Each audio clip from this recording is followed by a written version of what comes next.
నేను వీళ్ళకి సినిమాలు పనిచేసినప్పుడు, నేను క్యాంపస్కి పనిచేసినప్పుడు ₹1 ట్రాన్సాక్షన్ వాళ్ళ దగ్గర నాకు వచ్చిందని చెప్పానండి. ఈ రోజు వరకు ఈ మనోజు ₹1 తీసుకోలేదు నా కుటుంబం నుంచి. ₹1 తీసుకోలేదు ఏ సినిమాకి. నేను బయట ప్రొడక్షన్ హిట్ కొట్టి బయట ప్రొడక్షన్లో చేసుకొని ఒకటి హిట్ కొడితే చాలు తీసుకొచ్చి ఇక్కడ లాక్ చేసేస్తాడు. విష్ణు కంపెనీలో 25 filmsలో నువ్వు చేయాలి. నువ్వు ఇప్పుడు ఆడగట్టు పేసుకొని చేయకపోతే విష్ణు కెరీర్ నిలబడదురా. నువ్వు ఆడగంటే అంటే నాకు కంఫర్టబుల్ లేదు, ఇప్పుడు I'm not ready for lady getup అన్నప్పుడు అంటే సెంటిమెంట్గా కూర్చొని పెట్టి లేదు విష్ణు కెరీర్ నీ చేతిలో ఉంది, వాడిని నిలబెడదాం హీరోగా, నువ్వు ఒక పర్ఫార్మెన్స్ నువ్వు కామెడీ చేస్తావు అంతా నువ్వు చేయి అంటే అన్న కోసం అమ్మాయి గెటప్ కూడా వేసుకొని యాక్ట్ చేశానండి.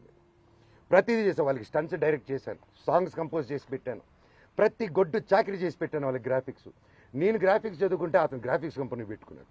మా నాన్న థియేటర్ పెట్టుకుంటే ఇతను సమోసాలు అమ్ముకుంటాడు. సో అది ఇతనికి ఉన్న ఇది. It's okay.